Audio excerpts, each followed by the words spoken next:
马克龙总统先生正像你刚才说的，这是你时隔3年多以后，再次对中国进行的国事访问。3年多来国际形势交织，在双方共同努力下，中法关系保持了积极稳健的发展势头。我们通过线上线下各种方式，保持着高密度、高质量的战略沟通。两国在抗击新冠肺炎疫情中相互支持，中法双边贸易额实现较快增长，航空航天、农业、食品等领域的合作取得了重要成果。两国在气候变化、生物多样性、非洲发展等议题上密切沟通和协作。当今世界正在经历着深刻的历史之变。中法作为联合国安理会常任理事国和具有独立自主传统的大国，作为世界多极化、国际关系民主化的坚定推动者，有能力、有责任超越分歧和束缚，坚持稳定、互惠、开拓、向上的中法全面战略伙伴关系大方向，践行真正的多边主义，维护世界和平、稳定、繁荣。总统先生这次访问是中国对外全面重启全国两会成功召开后，欧洲国家元首首次访华。相信这次访问将为中欧关系发展注入新动力，带来新气象。谢谢，我先说这些。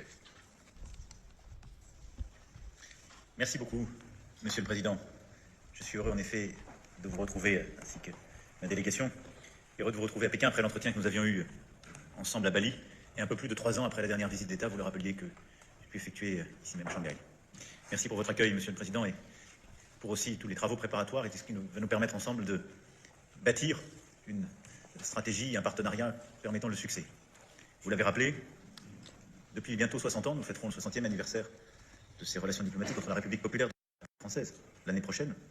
Depuis bientôt 60 ans, nous tâchons d'œuvrer pour un monde stable, d'équilibre, où la conversation entre nos deux pays apporte une contribution indispensable au concert des nations. Et en tant que membre permanent du Conseil de sécurité, c'est, je crois, notre devoir en même temps que notre vocation.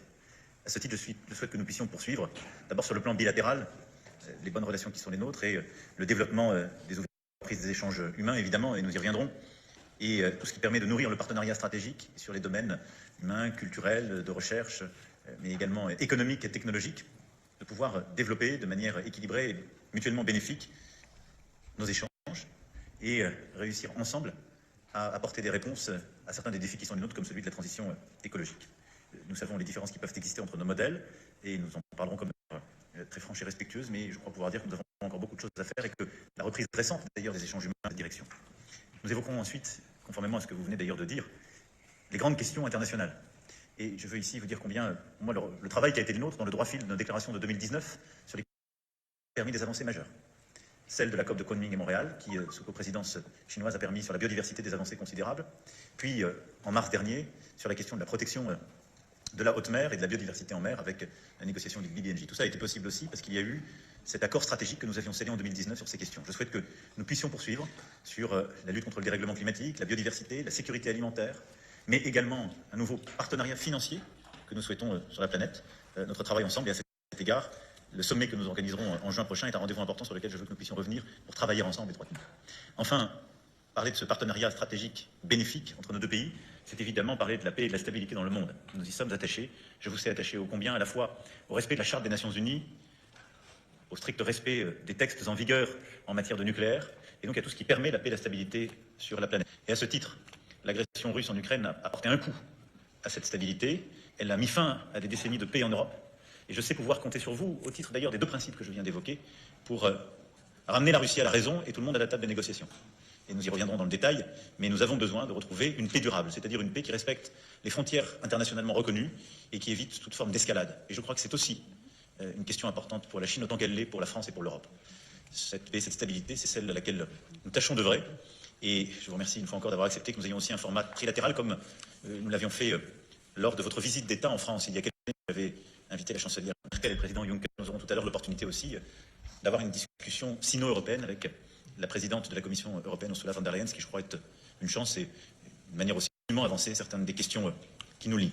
Voilà, Président, les quelques mots que je voulais avoir en réponse à vos propos introductifs, en vous remerciant à nouveau de l'amitié de cette visite d'État, de votre temps aussi aujourd'hui et demain à Canton. J'y suis très sensible, dans un lieu qui, je le sais, a une charge aussi toute particulière pour vous. C'est un immense privilège pour moi de pouvoir demain vous accompagner et puis poursuivre nos échanges stratégiques et amicaux.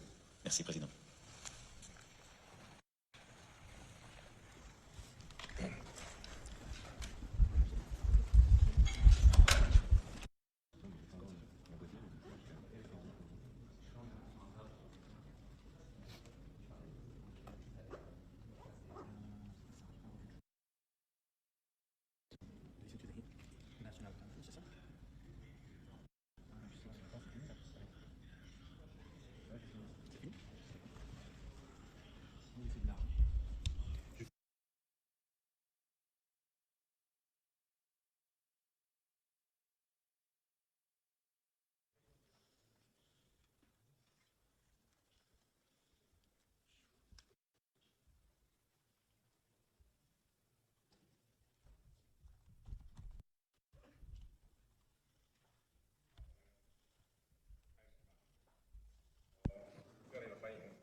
马克龙总统先生啊，正像你刚才说的，这是你时隔3年多以后，再次对中国进行的国事访问。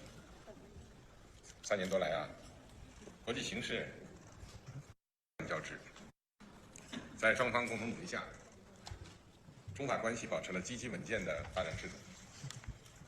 我们通过线上线下各种方式，保持着高密度、高质量的战略沟通。两国在抗击新冠肺炎疫情中相互支持，中法双边贸易额实现较快增长，航空航天、农业、食品等领域的合作取得了重要成果。两国在气候变化、生物多样性、非洲发展等议题上密切沟通和协作。当今世界正在经历着深刻的历史之变。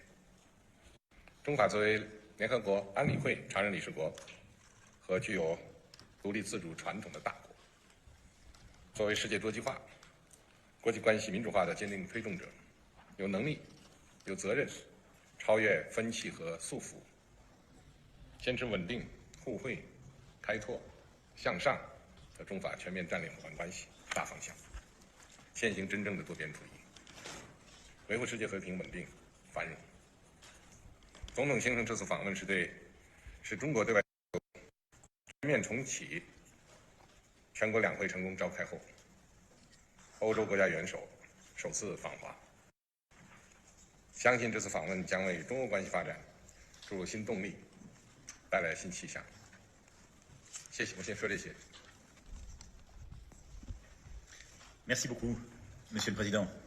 Je suis heureux en effet de vous retrouver, ainsi que ma délégation, et heureux de vous retrouver à Pékin après l'entretien que nous avions eu ensemble à Bali, et un peu plus de 3 ans après la dernière visite d'État, vous le rappeliez, que j'ai pu effectuer ici même à Shanghai. Merci pour votre accueil, Monsieur le Président, et pour aussi tous les travaux préparatoires, et ce qui va nous permettre ensemble de bâtir une stratégie, un partenariat permettant le succès. Vous l'avez rappelé, depuis bientôt 60 ans, nous fêterons le 60e anniversaire de ces relations diplomatiques entre la République populaire française l'année prochaine. Depuis bientôt 60 ans, nous tâchons d'œuvrer pour un monde stable, d'équilibre, où la conversation entre nos deux pays apporte une contribution indispensable au concert des nations. Et en tant que membre permanent du Conseil de sécurité, c'est, je crois, notre devoir en même temps que notre vocation. À ce titre, je souhaite que nous puissions poursuivre, d'abord sur le plan bilatéral, les bonnes relations qui sont les nôtres et le développement des ouvertures, des échanges humains, évidemment, et nous y reviendrons, et tout ce qui permet de nourrir le partenariat stratégique sur les domaines humains, culturels, de recherche, mais également économiques et technologiques, de pouvoir développer de manière équilibrée et mutuellement bénéfique nos échanges et réussir ensemble à apporter des réponses à certains des défis qui sont les nôtres, comme celui de la transition écologique. Nous savons les différences qui peuvent exister entre nos modèles et nous en parlerons comme très franche et respectueuse, mais je crois pouvoir dire que nous avons encore beaucoup de choses à faire et que la reprise récente d'ailleurs des échanges humains dans cette direction. Nous évoquerons ensuite, conformément à ce que vous venez d'ailleurs de dire, les grandes questions internationales. Et je veux ici vous dire combien, moi, le travail qui a été le nôtre dans le droit fil de notre déclaration de 2019 sur les a permis des avancées majeures. Celle de la COP de Kunming et Montréal, qui, sous coprésidence chinoise, a permis sur la biodiversité des avancées considérables. Puis, en mars dernier, sur la question de la protection de la haute mer et de la biodiversité en mer avec la négociation du BBNJ. Tout ça a été possible aussi parce qu'il y a eu cet accord stratégique que nous avions scellé en 2019 sur ces questions. Je souhaite que nous puissions poursuivre sur la lutte contre le dérèglement climatique, la biodiversité, la sécurité alimentaire, mais également un nouveau partenariat financier que nous souhaitons sur la planète. Notre travail ensemble, et à cet égard, le sommet que nous organiserons en juin prochain est un rendez-vous important sur lequel je veux que nous puissions revenir pour travailler ensemble étroitement. Enfin, parler de ce partenariat stratégique bénéfique entre nos deux pays, c'est évidemment parler de la paix et de la stabilité dans le monde. Nous y sommes attachés. Je vous sais attaché ô combien à la fois au respect de la Charte des Nations Unies, au strict respect des textes en vigueur en matière de nucléaire, et donc à tout ce qui permet la paix et la stabilité sur la planète. Et à ce titre, l'agression russe en Ukraine a apporté un coup à cette stabilité. Elle a mis fin à des décennies de paix en Europe. Et je sais pouvoir compter sur vous, au titre d'ailleurs des deux principes que je viens d'évoquer, pour ramener la Russie à la raison et tout le monde à la table des négociations. Et nous y reviendrons dans le détail, mais nous avons besoin de retrouver une paix durable, c'est-à-dire une paix qui respecte les frontières internationalement reconnues et qui évite toute forme d'escalade. Et je crois que c'est aussi une question importante pour la Chine autant qu'elle l'est pour la France et pour l'Europe. Cette paix, cette stabilité, c'est celle à laquelle nous tâchons d'œuvrer. Et je vous remercie une fois encore d'avoir accepté que nous ayons aussi un format trilatéral comme nous l'avions fait lors de votre visite d'État en France il y a quelques années. Vous avez invité la chancelière Merkel et le président Juncker. Nous aurons tout à l'heure l'opportunité aussi d'avoir une discussion sino-européenne avec la présidente de la Commission européenne, Ursula von der Leyen, ce qui je crois est une chance et une manière aussi d'avancer certaines des questions qui nous lient. Voilà, Président, les quelques mots que je voulais avoir en réponse à vos propos introductifs, en vous remerciant à nouveau de l'amitié de cette visite d'État, de votre temps aussi aujourd'hui et demain à Canton. J'y suis très sensible, dans un lieu qui, je sais, a une charge aussi toute particulière pour vous. C'est un immense privilège pour moi de pouvoir demain vous accompagner et puis poursuivre nos échanges stratégiques et amicaux. Merci, Président.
马克龙总统先生。